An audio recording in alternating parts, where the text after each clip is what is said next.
warahmatullahi wabarakatuh. I am Mani Salim, your instructor, and you are watching ZDW Institute.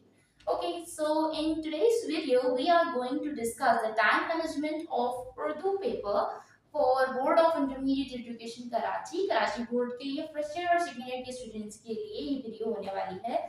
तो be careful about it and we are going to talk on time management कि आपने अपने time को किस तरह से manage करना है इन योर उर्दू एग्जाम. क्योंकि उर्दू का पेपर एक वो पेपर होता है जो कि बहुत ज़्यादा लेंदी होता है ऑलरेडी, और उसके अलावा भी आपको उसमें जो है वो मटेरियल ज़्यादा लिखना पड़ता है, ज़्यादा एक्सप्लेनेशन देनी पड़ती है, ज़्यादा क्लैरिटी करनी पड़ती है, ज़्यादा क्लैरिफिकेशन करनी पड़ती है, जिसकी वजह से इट टेक्स टाइम.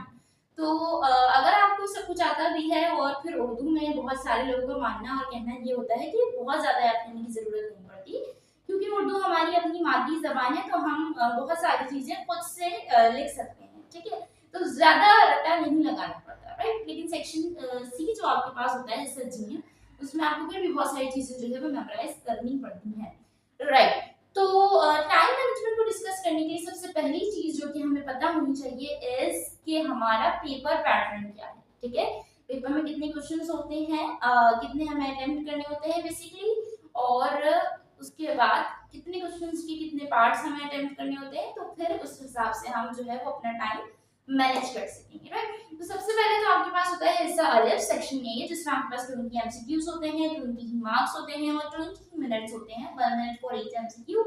लेकिन ये वाला जो आपका पार्ट है सेक्शन ए का, ये आपको मिलता है सबसे लास्ट ऑफ द 20 मिनट्स में. ठीक है, टोटल टाइम आपके पास 3 घंटा होता है, 20 मिनट्स आपने ऑब्जेक्टिव्स के लिए निकाल दिए, रिमेनिंग आपके पास जो टाइम बचा वो आपके पास है 2 आवर्स एंड 40 मिनट, यानी कि 2 घंटा और 40 मिनट. अब 2 घंटा और 40 मिनट को आपने मैनेज करना है in your two section, section B हिस्सा बे एंड सेक्शन सी हिस्सा जी. ठीक है, सेक्शन बी में हिस्सा बे में आपने टोटल 5 क्वेश्चंस अटेम्प्ट करने हैं, और 5 क्वेश्चंस में सबसे पहला क्वेश्चन आपके पास जो होता है वो आपने दो गजल के अशार की तशरीह करनी होती है, बिमा हवाला और तारुफ. ठीक है, तो तारुफ और हवाले के साथ आपने 2 शेरों की तशरीह करनी है. तशरीह के लिए आपने मैक्सिमम टाइम रखना है 8 मिनट. 8 मिनट में आपकी तशरीह कंप्लीट हो जानी चाहिए. 2 मिनट जो आपके पास हैं वो आपने 1 मिनट तारुफ को देना है, 1 मिनट हवाले को देना है. मुख्तसर से तारुफ और मुख्तसर से हवाला लिखना है, बहुत ज्यादा पैराग्राफ क्रिएट नहीं करना. टू दी पॉइंट आपने हवाला दिया, टू दी पॉइंट आपने तारुफ दिया शायर का, और उसके बाद आपने जो है वो तशरीह स्टार्ट कर देनी है. ठीक है, यानी कि आपने 10 मिनट मुकम्मल अपनी एक तशरीह को देने हैं और 10 मिनट मुकम्मल अपनी दूसरी तशरीह को देने हैं. तो आपके पास यहाँ पर जो टाइम है वो आपने 2 तशरीहों को 20 मिनट्स देने हैं. नेक्स्ट क्वेश्चन पर अगर हम आए तो नेक्स्ट क्वेश्चन जो हमारा होता है वो आपके पास होता है इक्तिबास की तशरीह. ठीक है, इक्तिबास की तशरीह में आपको कोई तारुफ नहीं देना होता, आपको मुसन्निफ और सबक का सिर्फ नाम देना है. ठीक है, सबसे पहले तो मैं क्लैरिफाई कर दूं कि इक्तिबास की तशरीह क्या है. इक्तिबास की तशरीह का मतलब होता है आपके पास एक सेंटेंस दिया होता है जो कि बहुत ज्यादा शाइस्ता और स्लेस उर्दू में दिया गया होता है, और आपने उस एक सेंटेंस की जो है वो तशरीह करनी होती है, आसान वर्ड में उसको क्लैरिफाई करना होता है, उसको एक्सप्लेन करना होता है. ठीक हो गया, तो अब आपने ये वाला जो काम करना है इसमें कोई मजीद लंबा चौड़ा तारुफ नहीं है, कोई हवाला नहीं है. आपने सिर्फ हेडिंग डालनी है मुसन्निफ का नाम लिख देना है. नेक्स्ट हेडिंग डालनी है आपने सबक का नाम और सबक का नाम लिख देना है.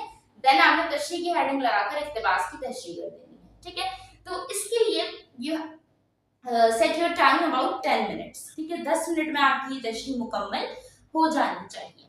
नेक्स्ट क्वेश्चन जो हमारे पास होता है उसमें चॉइस होती है नज़म का मरकजी ख्याल आपने करना होता है या फिर बंद की तशरीह करनी होती है. नज़म के मरकजी ख्याल के साथ मुख्तसर सा तारुफ शायर का, और अगर आप बंद की तशरीह कर रहे हैं तो आपने हवाला देना होगा और मुख्तसर सा तारुफ देना होगा. ठीक हो गया, तो दोनों के लिए चाहे आप मरकजी ख्याल कर रहे हैं चाहे आप बंद की तशरीह कर रहे हैं, you have only 15 minutes to do that. ठीक है, 5 मिनट आप हवाला तारुफ, और अगर आप मरकजी ख्याल कर रहे हैं तो मुख्तसर तारुफ का रख लीजिए, और 10 मिनट में आपने जो है वो अपना मेन कंटेंट कंप्लीट करना है. नेक्स्ट क्वेश्चन हमारे पास जो होता है वो होता है खुलासे का. खुलासा थोड़ा सा लंबा हो जाता है बाकी चीजों की निस्बत, और फिर वही बात कि आपने इसमें मुख्तसर सा जो है वो मुसन्निफ का तारुफ भी देना है. तो अगर आपने मुख्तसर सा मुसन्निफ का तारुफ इसमें ऐड करना है तो उसके लिए आपने 5 मिनट ऊपर रख लेने हैं. ठीक हो गया, 15 मिनट में आपने खुलासे को कंप्लीट करना है, यानी कि 20 मिनट में आपने अपने खुलासे वाले क्वेश्चन को वाइंड अप करना है. Last question of the section B is कि आपने 5 क्वेश्चन आंसर्स अटेम्प्ट करने होते हैं, छोटे छोटे से क्वेश्चंस होते हैं, उसके 4 से 5 लाइन में आपने आंसर्स देके बात को मुकम्मल तौर पर खत्म करना है। ठीक है, तो आपने 5 मिनट हर एक क्वेश्चन को देना है और इस तरह से आपने 25 मिनट में जो है वो ये 500 सवाल आप अटेम्प्ट कर लेंगे। यानी कि सेक्शन बी में आपके जितने क्वेश्चंस थे उनकी जो टाइम मैनेजमेंट मैंने आपको बताई, लेट मी रिवाइज इट। सबसे पहले मैंने आपसे कहा कि 2 गजल की तशरीह होंगी जो कि आप 20 मिनट्स में करेंगे, इक्तिबास की तशरीह आप 10 मिनट्स में करेंगे, नेक्स्ट आपके पास होगा मरकजी ख्याल जो कि आप 15 मिनट्स में करेंगे, खुलासा आपने 20 मिनट्स में करना है और क्वेश्चन एंड आंसर्स जो है वो आपने 25 मिनट्स में करना है। ठीक है, तो जब आप इसको कैलकुलेट करेंगे तो it will become 1 our and 40 minute. ठीक है, टोटल टाइम आपके पास क्या था, 2 घंटा 40 मिनट, जिसमें से 1 घंटा 40 मिनट या 1 घंटा 30 मिनट अराउंड 1.5 घंटे में आपका ये पार्ट कंप्लीट हो जाएगा। जो रिमेनिंग 10 मिनट बचेंगे, लेट मी होप के बचेंगे, लेकिन 2-3 मिनट कहीं ना कहीं जो है वो मैनेज हो जाते हैं, ऊपर नीचे हो जाते हैं, तो बचते तो नहीं है मुमकिन तौर पे, लेकिन फिर भी अगर बच जाए तो आपने क्या करना है, इसको रीड कर लेना है, हेडिंग्स को थोड़ा सा खूबसूरत कर लेना है, दैट्स ऑल। ठीक है, उसके बाद हम आ जाते हैं सेक्शन सी पर, that is a research gym. Research gym में आपके पास टोटल 2 क्वेश्चंस होते हैं। पहला आपके पास होता है हमारा तबसरे होते हैं दोनों। पहला जो है वो शायर पर तबसरा है और दूसरा जो होता है वो आपके पास नसर निगार पर तबसरा होता है। ठीक है, नसर निगार पर जो तबसरा होता है, नसर निगार से मुराद वो जो मुसन्निफीन की हैसियत से जिन्होंने काम किया है, सबक जिन्होंने लिखे हैं। ठीक है, तो नसर निगार पे जो आपके पास तबसरा होता है उसमें आपके पास चॉइस आती है, either you have to attempt the तबसरा ऑन नसर निगार या फिर आप जो है वो मजमून कर लें। ठीक है, तो अब आपने जो है टाइम मैनेजमेंट तो सबकी सेम होगी, क्योंकि मजमून अगर आपको लग रहा है तो ऐसा नहीं है कि आप 1.5 पेज का मजमून लिखेंगे और आपको पूरे मार्क्स मिल जाएंगे, तो थोड़ी सी एफर्ट आपको करनी पड़ेगी मजमून में भी। तो आपके पास जो है वो पीछे बचा 1 घंटा, क्योंकि हम वहां पर 1.5 घंटा लगाकर आ चुके हैं। 10 मिनट अगर आपके वाकई बच जाते हैं तो यहाँ पर तबसरों में जो है वो आप 35 मिनट्स दे सकते हैं, अदरवाइज आधे घंटे में आपको अपना एक तबसरा मुकम्मल करना है। ठीक है, ये तो हमने डिस्कस कर लिया टाइम मैनेजमेंट कि हमने अपने उर्दू के पेपर को किस तरह से स्पेसिफिक टाइम में मैनेज करके कंप्लीट करना है। अगर देखें आपके पास, अगेन मैं यही कहूंगी कि रिस्ट वॉच का होना जरूरी है और उसके बाद आपने अपने आप को बाउंड कर लेना है कि यार I have to complete this question in 10 minutes, मतलब 10 मिनट्स, 11वां मिनट नहीं होना चाहिए। ये आपकी पूरी कोशिश होनी चाहिए, आपकी इतनी स्पीड होनी चाहिए कि आपने उसको जो है अपने बॉन्डेड टाइम में कंप्लीट कर देना है। नेक्स्ट अब जो बात है, जो इम्पोर्टेंट है नंबर लेने के लिए, पहला तो ये कि आप मुकम्मल पेपर करें दिए गए टाइम में, और वो आप तभी कर सकते हैं जब आप अपने टाइम को मैनेज करके लेके चलें।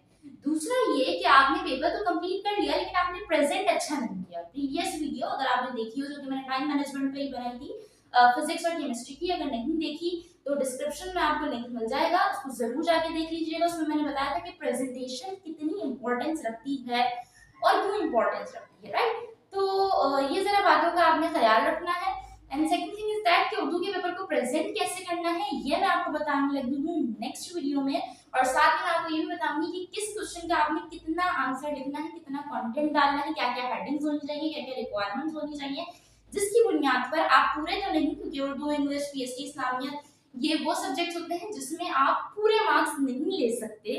ठीक है, आपके कंप्लीटली स्कोर नहीं होता, लेकिन आप मैक्सिमम मार्क्स ले सकते हैं, राइट। तो मैक्सिमम मार्क्स आप किस तरह से ले सकते हैं, किस तरह से अपने पेपर को प्रेजेंट कर सकते हैं और क्या क्या कंटेंट आप ऐसा ऐड कर सकते हैं, अपने मटेरियल को कितना और किस तरह से लिख सकते हैं कि you get the highest marks in your exam. ठीक, तो नेक्स्ट वीडियो देखना मत भूलिएगा, चैनल को सब्सक्राइब जरूर कर दीजिएगा, आपका ही फायदा है।